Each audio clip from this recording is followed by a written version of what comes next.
à toutes et à tous. Eh bien, la Maison de la Médecine et de la Culture est le centre d'innovation du partenariat avec les patients et le public en partenariat avec Art en Partage. Ouvre avec vous toutes et tous une série de rencontres en chemin vers l'art du soin. Voilà, on commence donc là, c'est la première, avec textes sans sépulture. Donc, ils sont des textes d'observation psychiatrique datant de 1850 à 1930 et qui ont été recueillis par Laurent Danon-Boileau, qui en a fait un recueil, donc collection Fario, Le silence des sirènes. Beaucoup de personnes, à part le public, beaucoup de personnes participent. Donc on a tout d'abord Frédéric Vinault. Frédéric Vinault est enseignant-chercheur en psychologie clinique. Il est co-responsable du master de psychologie clinique et médiation thérapeutique par l'art. Voilà. On a au piano Yitzhak Namer, pianiste classique. Voilà, je voulais dire en hébreu, c'est Yitzhak Agadol. Ensuite, à la lecture, nous aurons Richard de Serme. Voilà. Et Sébastien Rubinstein. Voilà. Après la lecture musicale de textes, les textes vont être lus et la musique improvisée par Yitzhak. Et suite à ces lectures, en fait, nous aurons des échanges avec la salle pour celles et ceux qui veulent participer. Merci et bonne soirée. Merci.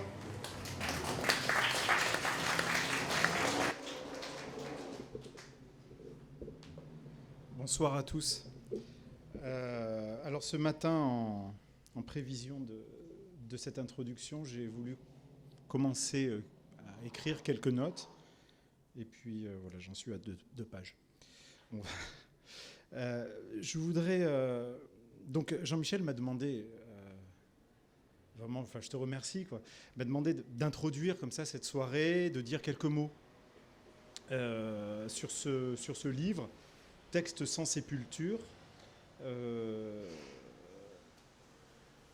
qui est basé sur, comme tu l'as dit, des textes retrouvés, recueillis, qui dormaient en fait à l'hôpital Sainte-Anne. C'est peut-être pour ça qu'ils sont sans sépulture, on ne sait pas trop. Laurent Danon-Boileau, qui les a trouvés, qui les a cherchés, qui les a sélectionnés, qui les a ensuite agencés, ne s'est pas expliqué vraiment sur le titre qu'il a donné au recueil. On pourra peut-être en parler tout à l'heure. Qu'est-ce que c'est des textes sans sépulture ? Bon, toujours est-il que cette préface, puisque Danon-Boileau, donc, qui est d'abord linguiste, qui a été professeur de linguistique et qui est aussi psychanalyste, a écrit une préface. Et cette préface-là, je l'ai relue récemment pour notre soirée et elle m'a semblé vraiment, vraiment passionnante. Donc, je vais en dire quelques mots, parce qu'elle concerne aussi les enjeux de cette soirée. Si j'arrive à me relire. Oui, voilà. Donc, Jean-Michel, tu disais que c'était des textes essentiellement qui étaient issus de la bibliothèque de Sainte-Anne et qu'on retrouve dans des publications spécialisées, psychiatriques, entre 1850 et 1930. Bon, c'est une époque particulière pour la psychiatrie parce que les médecins psychiatres sont formés et font œuvre d'une capacité d'observation tout à fait fine, qui peut-être aujourd'hui, en tout cas, se retrouve un peu difficilement. Les psychiatres étaient extrêmement attentifs à la fois au discours des patients, mais aussi à leur style. Et ils étaient en capacité de déployer des trésors d'observation clinique. Le geste de Laurent Danon-Boileau, il est fort. Il est aussi fort que les textes qu'il a sélectionnés. Cet acte-là de Danon-Boileau, on peut dire qu'il est quasiment à la hauteur des textes. Qu'a-t-il fait ? Il a entièrement débarrassé ces textes de tout l'appareillage interprétatif, de tout discours psychiatrique qui venait les commenter. Autrement dit, il les désaliène. Il leur rend leur puissance subversive, leur puissance dérangeante. Le mot dérangeant est dans la préface. Page 10, j'y reviendrai plus tard, mais il dit « Au vrai, je suis persuadé que ces écrits dérangent. » Et il met « dérange » en italique. Alors justement, cette préface-là, je vais en dire quelques mots. Non pas des textes. Les textes n'en ont pas besoin. Et d'autres, ici présents, vont les dire, c'est-à-dire qu'ils vont les faire entendre, au lieu d'en parler. Alors cette préface. Danon Boileau, il suit un fil particulier sur 4 pages à peu près. Ce fil-là, on pourrait le résumer par une question précise. Cette question, c'est non pas qu'est-ce que sont ces textes, mais plutôt comment faire avec. Il commence sa préface avec une découverte, bien avant le travail à Sainte-Anne, une découverte dans un livre de Serge Lebovici et Joyce McDougall, que tu avais mis dans l'annonce, justement. Cette découverte-là, qu'est-ce que c'est ? C'est un récit fait par un enfant de 7 ans, Samy. Ce récit, lorsqu'il le lit, un récit fictif, ce récit, lorsqu'il le lit, le renvoie à quelque chose, dit-il, de très profond, de très lointain, dont il n'a jamais pu plus ensuite détourner les yeux. Alors qu'y a-t-il dans ce récit ? Danon Boileau dit non seulement une qualité littéraire, mais aussi des violences immédiates. Des violences qui lui parlent obscurément et qu'il n'arrive pas à intégrer dans des formes préexistantes. C'est ça la violence. C'est pas que le texte parle de la violence, c'est que c'est un texte qui fait violence au langage, qui tord le langage en quelque sorte. Et du coup, si ça touche le langage, ça peut toucher le lecteur.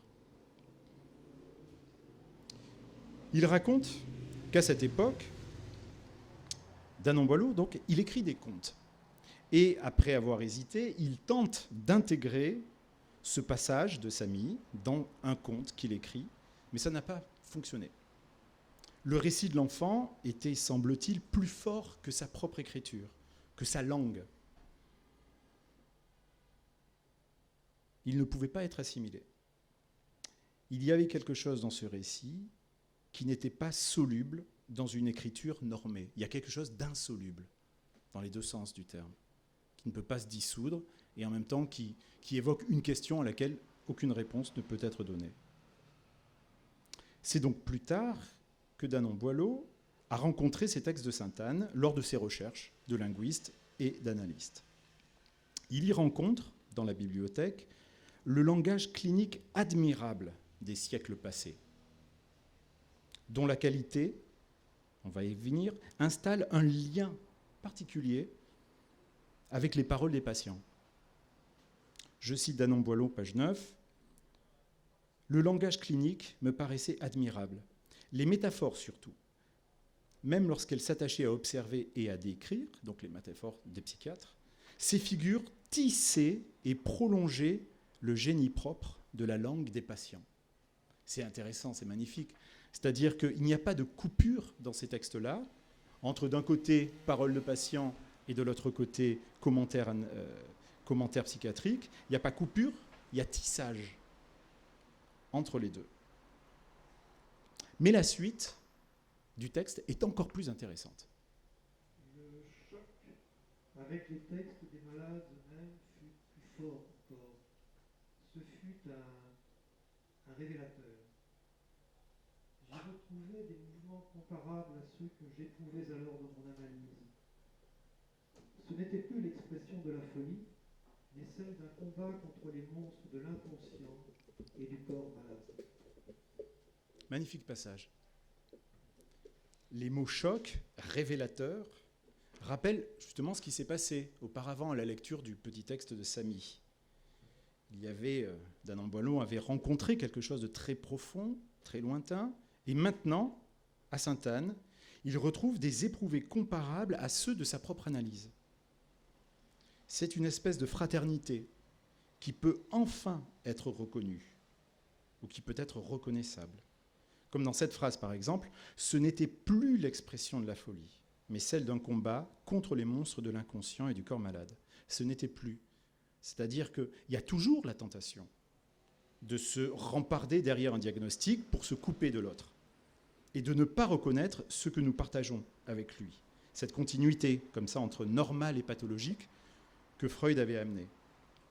Mais cette violence immédiate, cette crudité ou cette cruauté, au sens d'Artaud, est-elle supportable?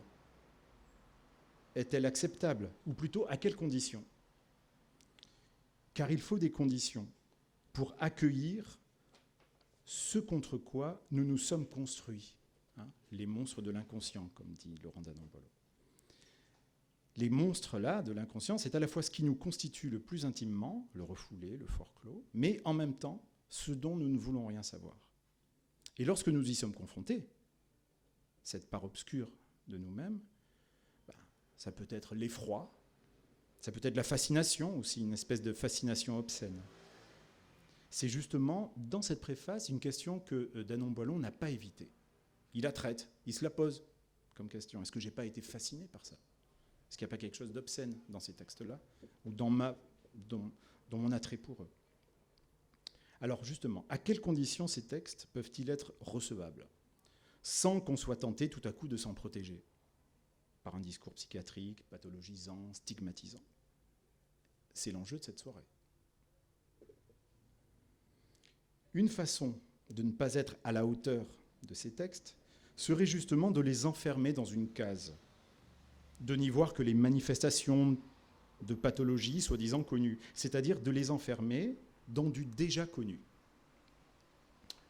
Or, dans l'histoire de Danon-Boileau vis-à-vis de ces textes, après qu'il les ait travaillés, sélectionnés, la première fois où il a pu les partager publiquement, ça a été lors d'une série d'émissions radio, produite par Alain Weinstein, qui est poète célèbre et qui continue à être producteur sur France Culture. C'est quand même étonnant que ce soit le monde de la radio, c'est-à-dire du sonore, qui les ait accueillis en premier et qui ait su leur donner une forme, ou plutôt même un écrin recevable, qui est, selon la formule de Danon-Boileau, qui est éviter le pathos et l'esthétisme. Alors le pathos, ça serait par exemple enfermer ces textes dans l'expression de la douleur, les réduire à ça. Et l'esthétisme, ça serait par exemple évacuer toute forme de douleur ou même évacuer toute forme d'étrangeté.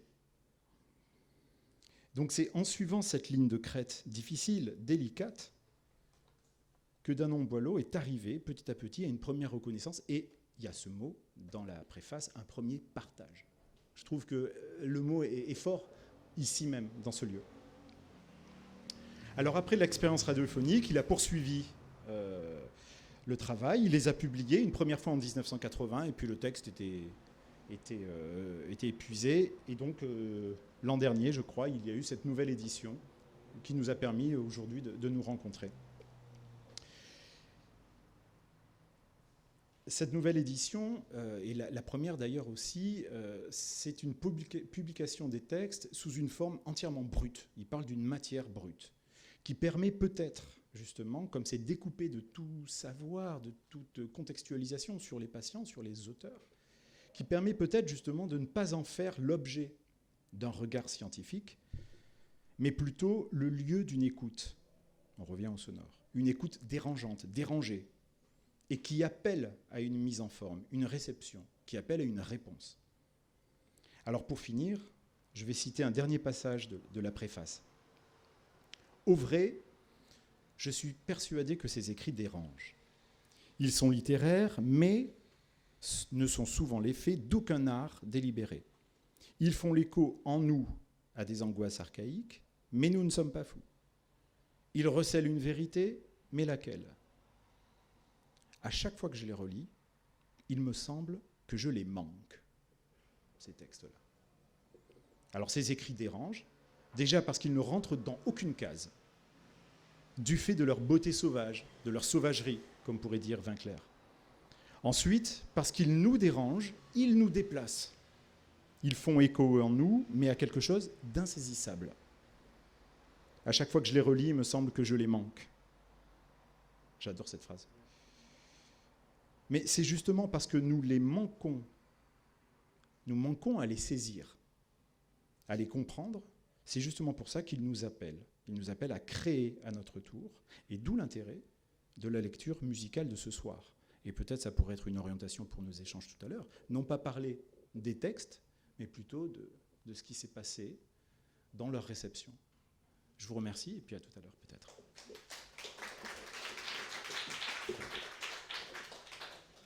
Le railway de la mort. Sous Paris, c'est tout un système d'arènes, de souterrains. Les gens sont descendus comme par un monte-plat ou un monte-charge, par échelon, et on les supprime. On enterre des personnes vivantes dans les catacombes. Près de Pasteur, on a enfermé et momifié des milliers d'individus. L'idée avait commencé en sortant du travail, en traînant ma voiture. C'est le son de ma voiture sur le pavé qui m'a donné peur. J'ai entendu des voix. Ce qui m'a effrayé, c'est que tous ces pavés étaient vivants. Mon idée a été à Dieu qu'il pouvait être vivant, car tout est à Dieu. C'étaient les têtes des victimes de l'Inquisition. Voyez-vous, ces pavés, si les camions étaient passés dessus. Tout est Dieu. Dieu vit. De là le ressort de ce que j'ai dit. Je me suis fait l'idée que tout devenait finir par le feu, par l'Inquisition. Quand j'ai eu pensé que les murs pouvaient parler, je me suis demandé si l'Inquisition avait à faire quelque chose là-dedans. Je me suis figuré qu'elle était place des Victoires. Il y a, rue Martyr-Régnier, des oubliettes, un puits artésien et des caveaux où sont enfermées 28 000 personnes depuis 1911. Une bande d'individus dévalise les gens et les enferme dans des caves. Il correspondait avec un locataire de ma maison, sosie d'une dame P. Au-dessous de l'école militaire, de l'avenue de Suffren, du boulevard Duplex, de la rue Dutot, une vingtaine d'enfants me demandent à sortir. Sous ma propre maison, j'entends des voix puériles appeler « Maman, je t'en prie, viens nous chercher !» Les caves de Paris sont pleines d'enfants. Pendant la guerre, d'après les avions qui volaient sur la maison, beaucoup de personnes, d'enfants, descendaient dans les caves et ne remontaient pas. Ils se trouvaient enfermés. On a inventé des salles d'opération souterraines pour défigurer les gens et on dit qu'ils reviennent de la guerre. Je croyais que la place des Victoires était minée et qu'en dessous il y avait des cadavres. On en avait recouvert le tout avec du bois et en oubliant d'éteindre. Dans mon esprit, j'ai reporté au temps de l'Inquisition. D'après moi, c'était Satan qui mangeait les âmes du ciel. Il avait bondi par-dessus le ciel. Il y a des zones qui se sont enflammées au passage de Satan en feu. Il y a 40 000 ans déjà que la lutte dure entre le Christ et puis Satan. On ne sait pas lequel est le plus fort des deux. Moi, je suis appelé à être le pivot des deux dans la lutte. C'est-à-dire que Dieu le Père se réveille, renaît, après des périodes de sommeil, mais Satan a réussi à bondir par-dessus lui. Et Dieu le Père est enfoncé, ne peut pas mourir, mais ne peut pas renaître, car il n'a plus sa puissance. C'est comme ça que le Christ est prisonnier aussi, en voulant délivrer. Pour le moment, Satan est vainqueur de la divinité. Des âmes brûlées, il a formé Paris. Et Paris est formé de 700 mondes l'un sur l'autre. C'est un rêve qui me l'a appris. C'est l'esprit qui a marché comme cela. C'est à moi qui tiens comme une barrière entre Dieu et Satan. C'est moi qui prendrai tout le mal. Mais peut-être que de ma souffrance naîtra un monde nouveau, ou que tout le mal que j'ai souffert fera s'écrouler les 700 mondes dont Paris est formé. Il y a des moments où je me demande si je suis fou ou si c'est la vérité. Je suis immortel comme tout le monde. Je suis mort beaucoup de fois, mais je renais après chaque mort. Il y a bien 20 000 ans que je suis le pivot entre Satan et la divinité, Et personne ne le sait que moi. Quand j'étais petit, je réfléchissais beaucoup. Mais la révélation ne s'est faite en moi que depuis 5 ou 6 mois par le highway de la mort. J'ai su que Dieu avait parié d'enlever à Satan le highway de la mort. Et c'est moi qui étais choisi pour être peut-être un saint ou pour faire changer cet état de choses.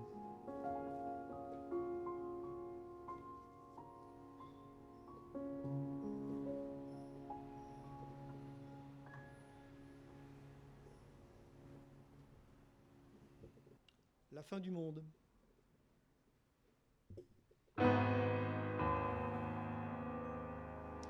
Le monde s'est effondré le 28 avril 1892.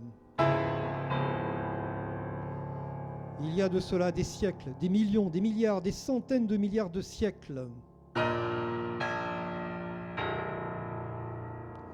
Je n'ai su que plus tard que c'était la date de la fin du monde.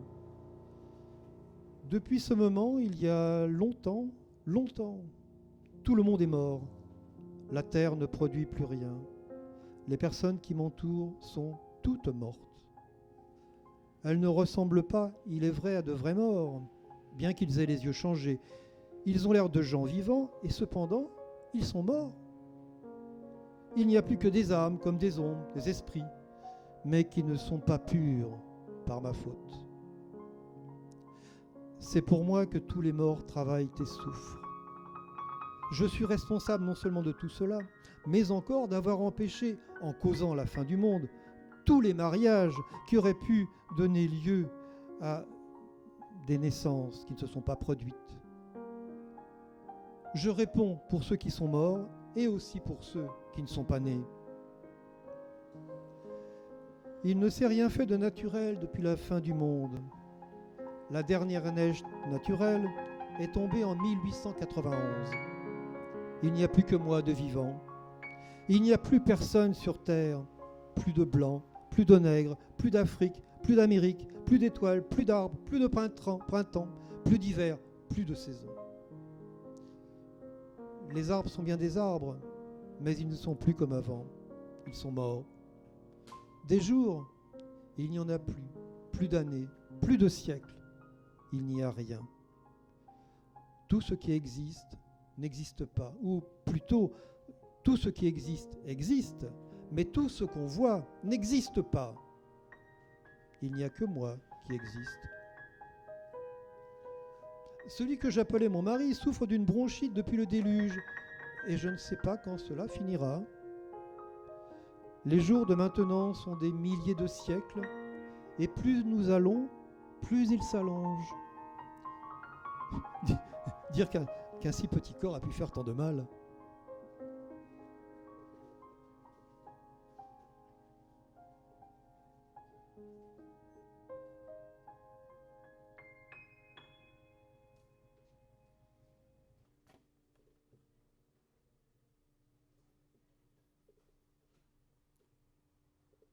Dans mon drap, le sang forme un drapeau où rien ne manquait, pas même l'écusson.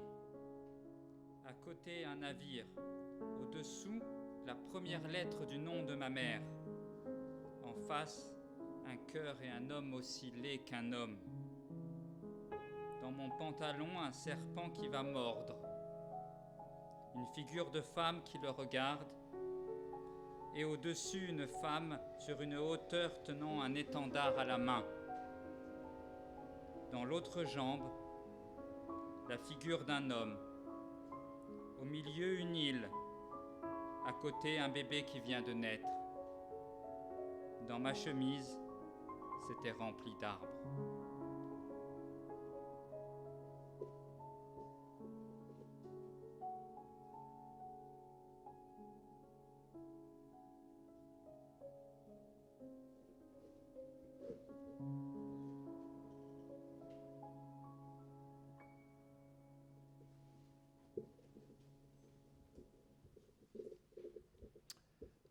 Tout est broyé. Ça m'arrache tout le corps. Tout remue en moi des pieds à la tête. On ne sait pas si on a encore du sang dans les veines, tellement c'est drôle. À tout moment, ça me passe dans les dents et s'entortille. Il me semble que je vais tomber en morceaux de tous les côtés. On dirait que je me sens maigrir. J'ai l'impression que mon corps s'en va de tous les côtés. Ça m'arrache au-dessus des dents. Avant, ça m'arrachait que les gencives. Mes ongles me font mal comme le reste de mon corps. On dirait que j'ai 10 millions de fils fins qui me tirent. On dirait que mes jambes sont en longueur et que ça m'arrache en dehors de moi comme s'il y avait des fils qui tireraient dehors. J'ai l'impression que ma fesse droite se décolle de mon corps. Hier, les fesses remontaient très haut dans le dos, jusqu'aux omoplates, jusqu'au cou. Aujourd'hui, c'est encore pire qu'hier. Les fesses sont aujourd'hui jusqu'au-dessous de la tête. Je me fais l'effet d'avoir une tête comme si la bouche était dans le ventre et mes dents dans les fesses. Je ne sais plus si c'est un corps, c'est un paquet de douleurs. Je ne sais pas si c'est une peau que j'ai, c'est une douleur d'un bout à l'autre. Je n'ai plus de bouche tellement elle me fait mal. Je ne sais plus si j'ai des mains et des jambes, tout est broyé. Je n'ai plus de gencives, on dirait que c'est arraché complètement.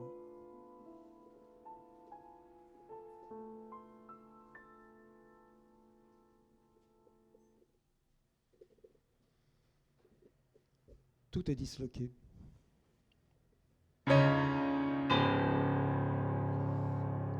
Quand j'entends une voiture passer, ça fait une drôle d'impression. On dirait que tout est brisé, cassé dans la voiture.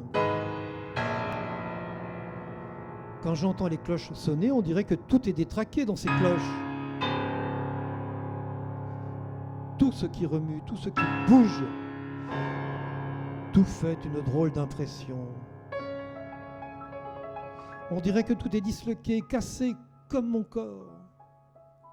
Un jour sur deux, mon corps est dur comme du bois. Aujourd'hui, mon corps est épais comme ce mur. Hier, à tout moment, j'avais la sensation que mon corps, c'est de l'eau noire, plus noire que cette cheminée. On dirait que j'ai de l'eau plein le corps. De l'eau qui sent mauvais. Avant-hier, dans la nuit, je brûlais, mon corps était du feu. Aujourd'hui, c'est froid, tout ce que j'endure est froid. La peau, c'est si drôle, on dirait une peau grosse et épaisse. Mon corps est sale et noir, il devient de plus en plus noir. Je me vois des pieds jusqu'à la tête, je me vois noir comme cette cheminée. Un jour, je brûlais d'un feu un peu rouge, maintenant c'est un feu noir. Le corps semble tout noir, mais par moments j'ai aussi l'impression contraire de pouvoir voir à travers mon corps. C'est noir mon corps et ça fait clair aussi par moments. Il est difficile d'expliquer ça. J'ai parfois l'impression de voir à travers mon ventre, de le voir transparent. Hier, j'avais plus d'aisance dans ma peau. Aujourd'hui, la peau est collée au corps. J'ai l'impression que tout est bouché dans mon corps. Hier, la chaleur en moi était noire, sale, dégoûtante. Tout est noir en moi, d'un noir mousseux comme sale. Je sens tellement mauvais en dedans que je m'en trouve presque mal. Aujourd'hui, je suis trop sèche. Mes dents sont d'une épaisseur comme la paroi de ce tiroir. L'épaisseur que j'ai dans le ventre, je la ressens aussi dans les jambes. On dirait que tout mon corps est épais, collé, glissant, comme ce parquet. J'ai l'impression que son crâne est d'une blancheur neigeuse. Hier, mes nerfs étaient trop longs. Ils s'en allaient de tous côtés. Hier, j'avais un ventre énorme, de la grandeur du lit, et mes fesses étaient aussi beaucoup plus larges. Aujourd'hui, j'ai le petit ventre et les petites fesses. Je sens une profondeur épouvantable dans la bouche qui va jusqu'au cœur, et tous les jours, cette profondeur devient plus grande. Le palais paraît très haut. Hier, c'était le jour du grand ventre. Il y avait comme de gros morceaux qui passaient dans le ventre et dans le corps. Aujourd'hui, c'est le petit ventre, et tout est fin en moi. Si fin, si fin. Ça tape aussi des petits coups dans la tête, tandis qu'hier, c'était des gros coups. Le jour du grand ventre, les jambes, les épaules, tout est plus gros. Le jour du grand ventre, j'ai l'impression que les bras, les doigts s'allongent. Le jour du petit ventre, au contraire, tout semble rentrer en moi, comme si ça allait dans le ventre. Hier, la tête faisait gros sur l'oreiller. Elle paraissait plus grosse qu'en réalité. Aujourd'hui, elle fait fin. Mon corps est tout plat. Aujourd'hui, je n'ai pas l'impression d'être plate comme l'autre jour, mais au contraire d'être d'une profondeur épouvantable. Hier, on aurait dit que la figure et la bouche étaient si larges, et aujourd'hui, elles sont si petites et resserrées. Ma bouche me fait l'impression d'être tout en long et non en large. Jamais je n'ai eu un ventre en longueur comme aujourd'hui, mais il était tout étroit. Aujourd'hui, il est court. Aujourd'hui, les dents sont grandes. Hier, au contraire, elles étaient fines.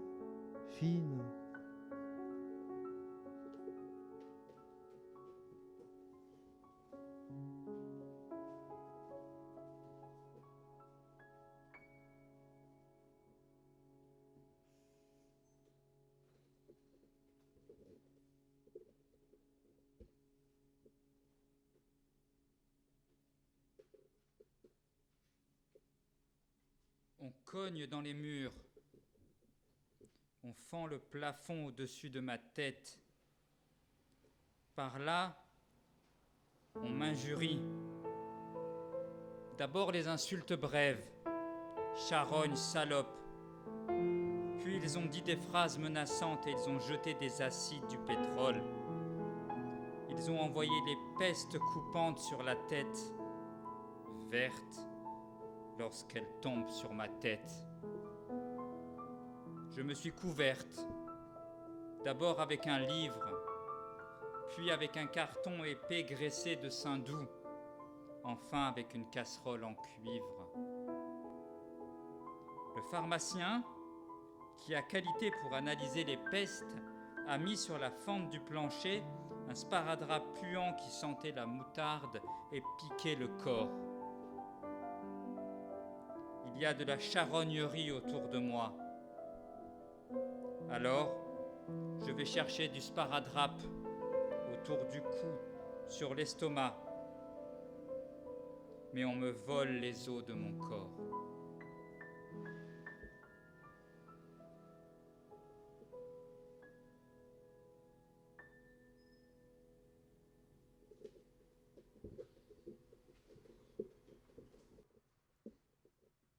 Divine sensation.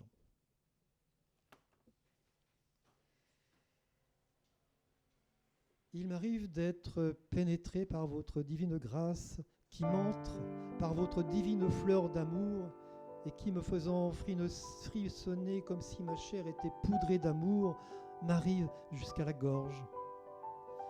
Mon cerveau même frissonne. Parfois, il me semble que vous penchant divinement sur moi, vous m'embrassez partout même, mais surtout là, en bas, dedans votre divine fleur d'amour divin.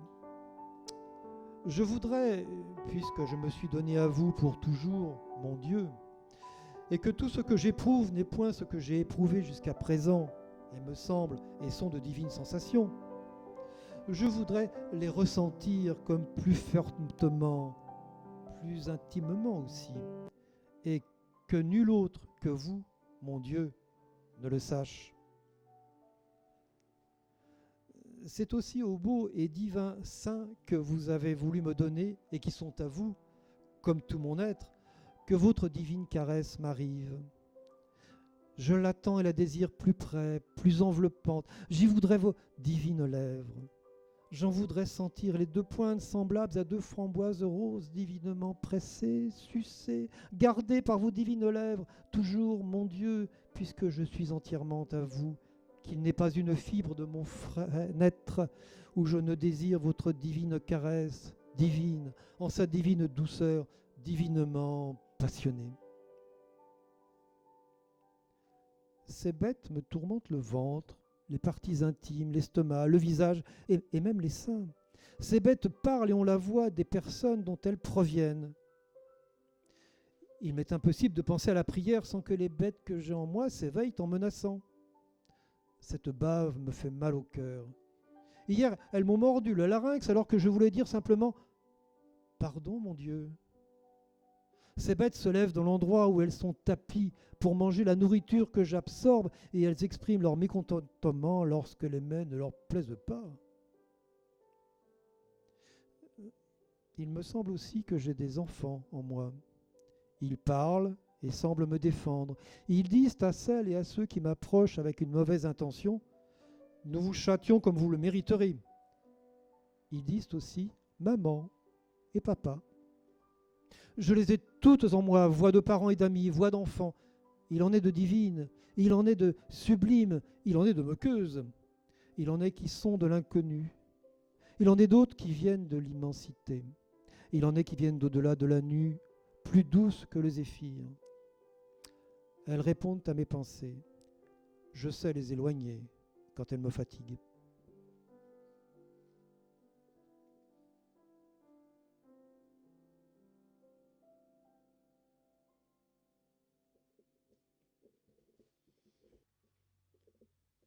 Je suis très mère, très impressionnée, très droite, très face, très ficelle, très France par le droit. Je suis camarade. Qu'est-ce qu'une camarade? C'est quand on n'a jamais mouru. Que voulez-vous dire par là? Je dis tout ce qui intentionne la face de mes mères, de mes intentionnés. Ce n'est qu'une camarade sans méthode. On ne vit que de nos cons et de nos filles. Vous en vivez vous-même de nos faces. Le droit de nos mentionnés était imperdu. Nous avons encore le droit des ficelles à nous comprendre. Nous avons instruit la France par nos ficelles. Mon cher, ils sont encore sans méthode. Il faudra les retrouver dans 8 jours. Arriverai-je à faire une 3e pardonnée ici? Retourner sa pensionnée est très difficile ici. Ce n'est qu'un langage que je devrais tenir. Je le sais très bien. Je ne couds pas, je suis gauchère. J'ai des choses bien plus grandes dont j'aurais voulu vivre, des vieux névromes, des grands pardons. Je ne me plais pas ici. Il faut rester dans ces sales névros. Nous sommes trop malheureux dans nos Frances. Les grands pardons ne sont pas exécutés ici. Je ne suis pas heureux par la méthode. Tout ça, c'est pour faire parler encore les cons. Je suis tout ce qu'on veut. Je suis de toutes les faces. Les droits de nos faces et nos filles, c'est tout ce qui est impénétré sans facial. Je suis très névrosé sans face et sans névroné en mer. Je suis la face de ces névros. Qu'allez-vous faire de toute cette tartine? Vous allez en rire pendant 8 jours.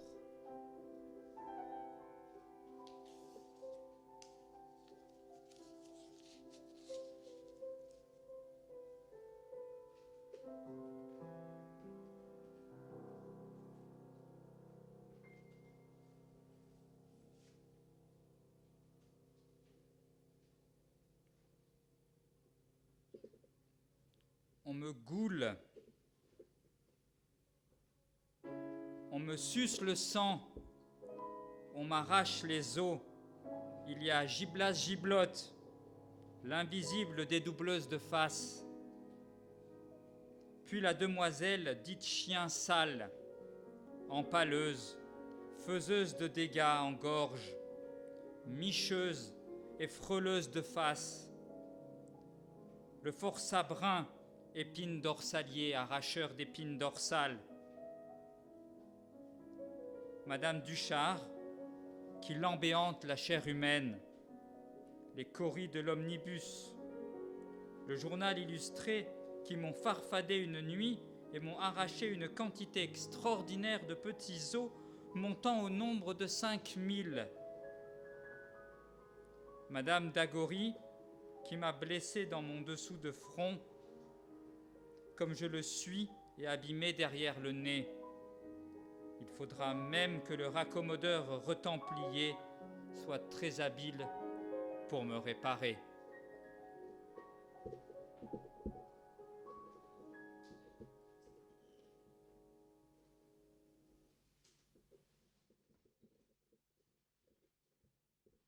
L'entonnoir.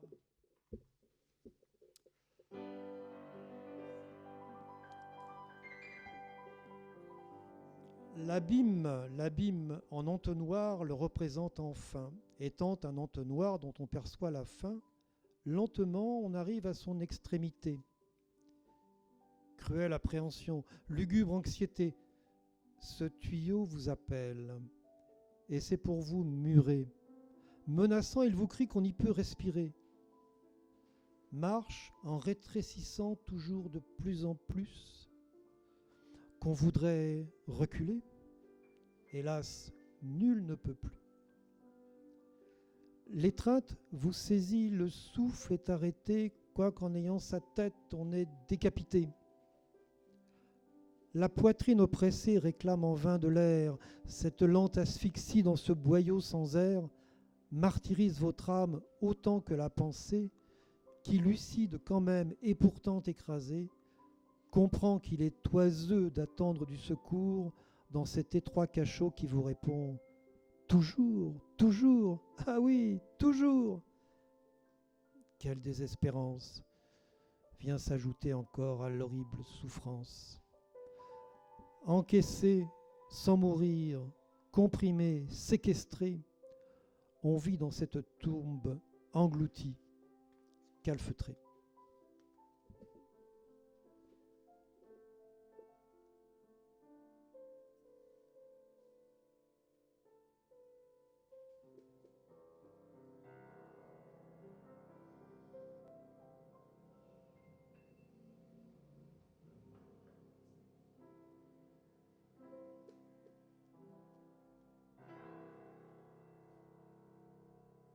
Tout ça est parti d'un partage sur Facebook de Frédéric, où j'ai vu cette couverture, j'ai vu ce titre, et puis, comme je fais souvent, j'ai été le jour même acheter le livre à la librairie Masséna. Et j'ai lu ces textes, et puis j'ai eu la chance de pouvoir les partager à la journée psychiatrie du diplôme universitaire dont pas mal de personnes sont ici présentes. Le diplôme où il y a ici des personnes de l'équipe et des étudiants, donc art du soin en partenariat avec le patient. Et puis j'ai eu aussi, j'ai eu la chance que Frédéric, j'ai contacté Frédéric, et en fait ce projet, en fait, à chaque fois c'est un enthousiasme, à chaque fois. Enfin, moi l'enthousiasme quand j'ai vu ce livre, Frédéric quand j'ai proposé de participer. J'ai appelé Laurent Danon-Boileau pour savoir si je pouvais me permettre, là aussi, si je pouvais me permettre de faire ce geste avec ces textes, parce que là aussi, c'est tellement puissant que c'est difficile de les approcher. Donc je lui ai demandé la permission et il m'a répondu, vous faites avec mes textes ce que vous voulez, enfin avec mes textes, avec les textes du livre, ce que vous voulez, ça ne m'appartient plus. Voilà, et effectivement, ce qui a été dit, vraiment Frédéric est totalement rentré dans le sens, on n'a pas du tout échangé, mais dans le sens de ce qui se passe aujourd'hui, de l'événement, c'est-à-dire cette idée de partager, de faire vivre, de mettre en visibilité ces textes. Voilà.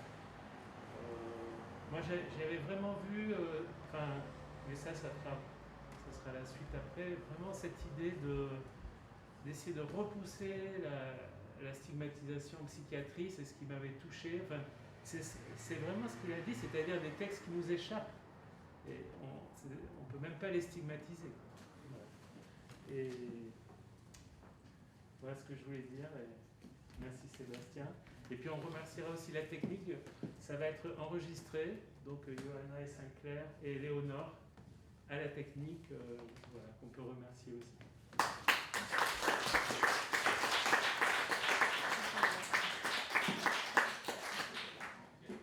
Merci Jean-Michel de me donner la possibilité de lire ce texte dont je vous dirai quelques mots à l'issue de la lecture.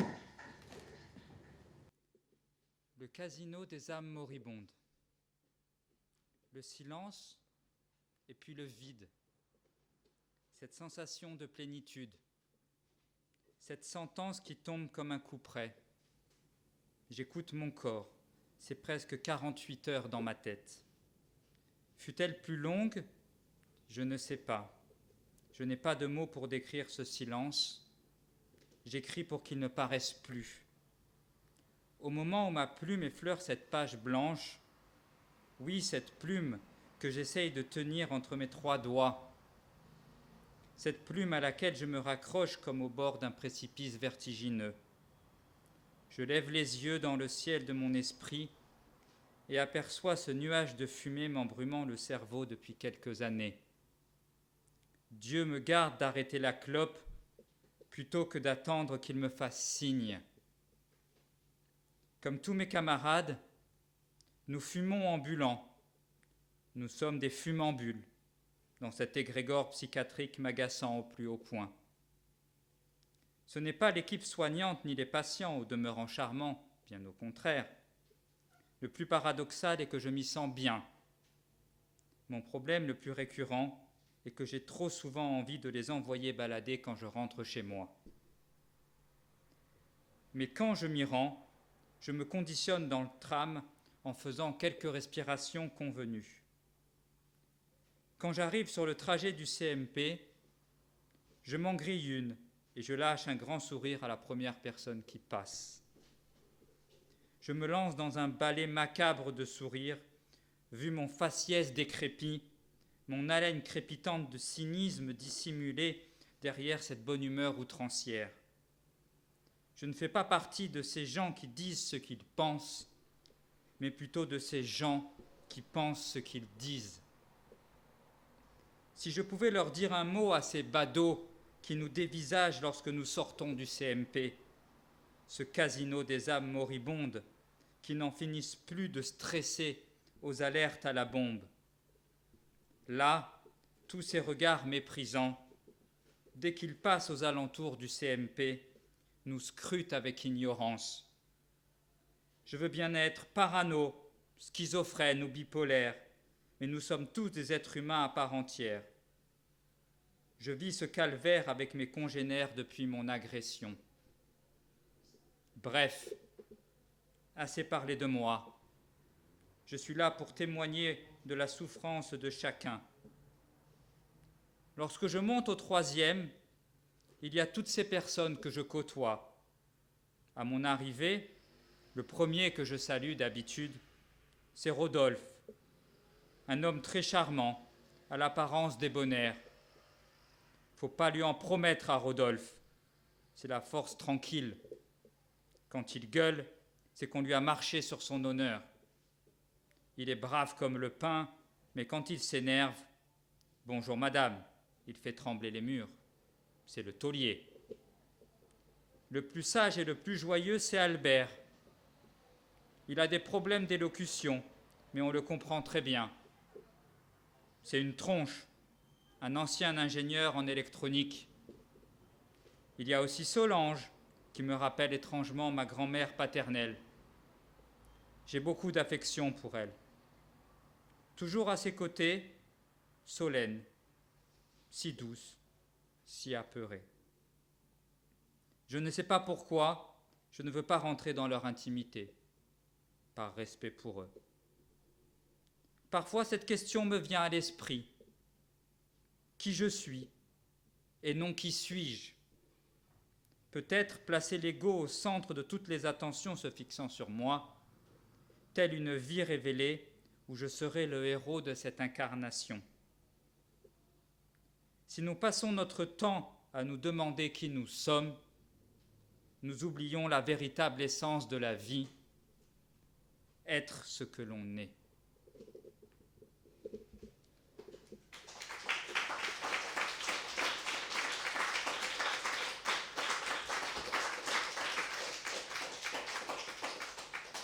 Alors les quelques mots que je voulais rajouter sur l'auteur de ce texte, c'est que c'est une personne que j'ai eu la chance de croiser dans mes activités professionnelles. C'est un jeune homme d'une d'une immense sensibilité. La preuve en est de ce texte, mais corollairement très très torturé. Et là aussi, ce texte en est un beau symbole. Merci.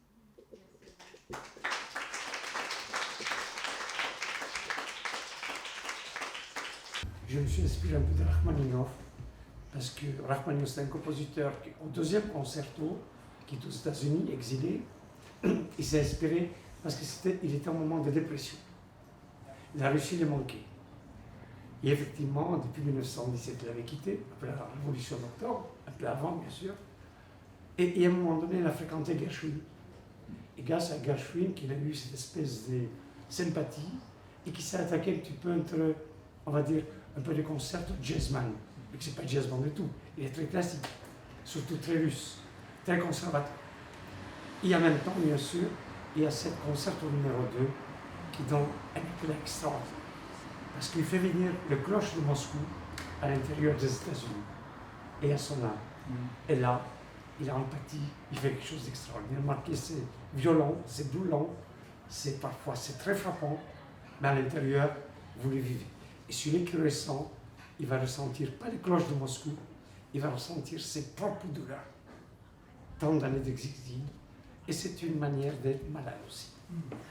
Parce que l'exil, quand on connaît l'exil, effectivement, on est obligé d'être séparé de sa patrie, de son peuple, de sa langue, sa culture, on est quelque part malade. C'était une belle conversation. Voilà, je fais une petite démonstration, simplement pour se rendre compte qu'est-ce que c'est cette cloche de Moscou qui le fait venir en plein États-Unis. C'est en plein Noël. Il est très dépressif.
Ces moments.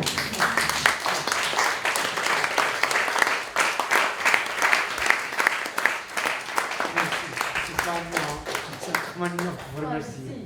Donc, ces douleurs qu'il a eues, cet exil, ces cloches, il a fait venir en lui-même. Et là, il a explosé. C'était son meilleur concerto de sa vie. Et je pense pour moi, c'est un des meilleurs concertos, à part Chopin, et à part Beethoven, en même temps, de Mozart. Il fait partie de notre grand compositeur, avec Liszt bien sûr. Ce sont deux pianistes qui ont réussi à casser des cordes, Rachmaninov et Liszt. Avec pas leur violence, avec leur souffrance. Parce que ça, c'est pas violent. C'est une souffrance. Quand ils font ça, sachez qu'ils font aucun effort. Vous voyez que c'est fort, regardez. C'est pas fort. J'ai à peine touché. C'est leur souffrance qui sont. Parce que si fort, ils vont mourir.